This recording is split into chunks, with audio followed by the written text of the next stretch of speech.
I would talk in more detail about this, but there's no purpose. I was abused. It fucking sucked.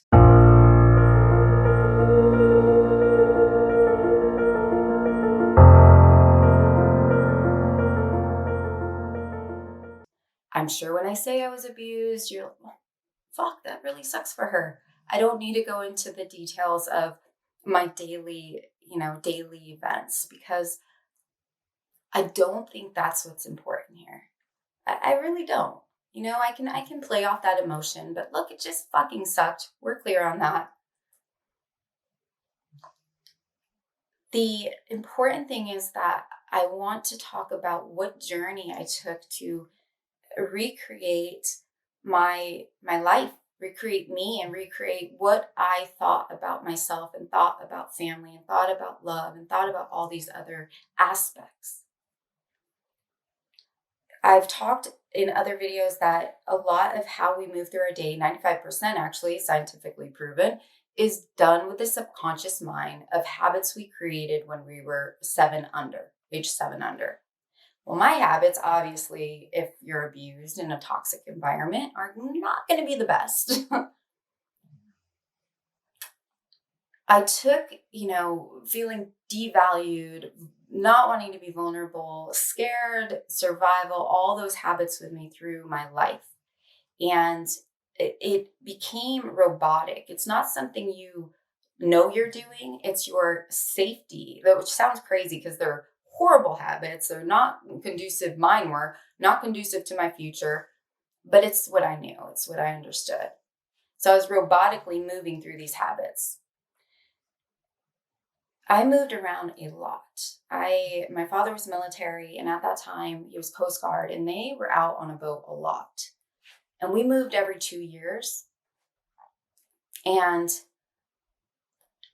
the thing with me and what I was very blessed with, and it's not, I struggled with how to approach this. I don't want to sound conceited. I just had a very blessed life outside of the family side. I was popular. I did well in school. I had a lot of things going for me, at least up until the point I got to high school. I was able to see and balance and have this, such a negative vibe and such a positive vibe. It was almost like this balance. I was really able to acknowledge the fact that what was happening at my home was not normal. And I felt love and I felt value at school. And that to me is a blessing because without that, I'm not sure if I would have understood, the differences. Because of what I saw at school and I'm going to be real, I don't think this family even knows the impact they had on my life. I moved to Klamath Falls, Oregon, and I met a family, the Hopkins family, and Crystal Hopkins was my best friend. And I get every family has a certain drama and nothing is perfect. But going from what I saw at my house to what their family was made me realize everything that I wanted to be and more. And every way that I wanted to influence my life. And if I had a child, my child's life, which I did, they impacted me in a way that imprinted on my life and my genes and my soul. The Hopkins family was the most amazing, loving, caring, empathetic structure to a family unit that I could ever hope for and more. And they took me in and I learned so many values and morals and ways of being from that experience. What that showed me also is that we are able to acknowledge what we're going through is not right.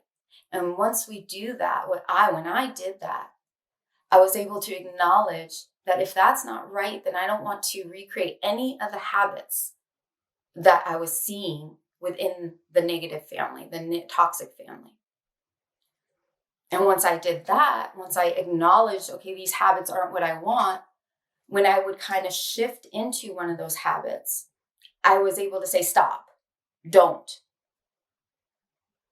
So if I can do that in that situation, in the worst situation, abuse, I knew that I could do it anywhere in my life, anything that came up. I knew that I could, if I changed my environment, and I mean everything from where you're sleeping, how you're eating, what you're doing, who you're associating with, I could change the way that I viewed the world, and I could change the way that my insides, so scientifically, how my insides were communicating with each other. So the neurons within my brain, the cell phones are calling each other, started communicating more like, oh, okay, no, let's talk more about love. Let's talk more about happiness. Let's talk more about value.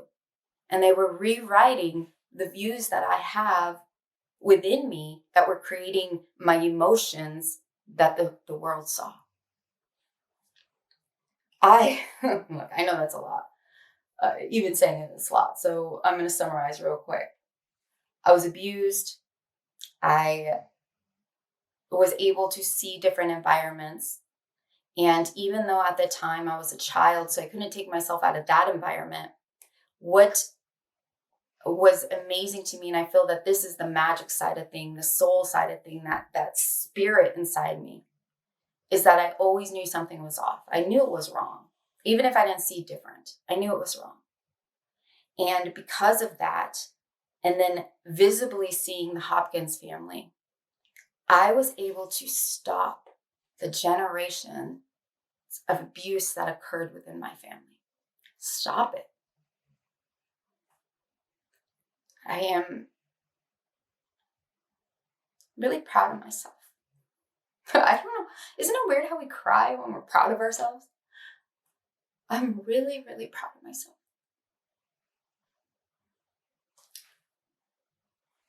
Because it's like, I'm going to be real right now.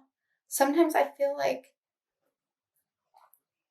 with everything I've gone through that I would always have a broken heart.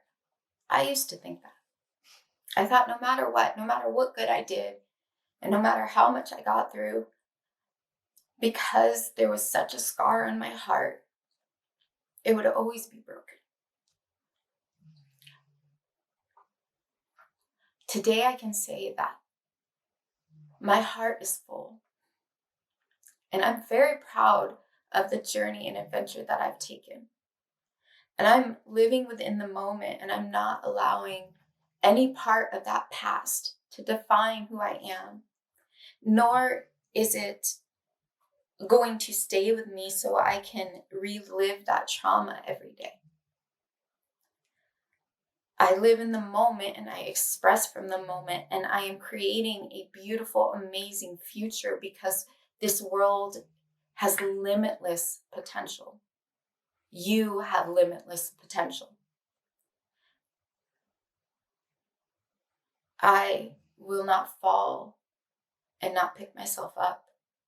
And my heart will always heal because I have learned value and love and created a person and a way of being that I am proud of. So fucking go do it too. Do it. It's worth it. And you're worth it. And I was worth it.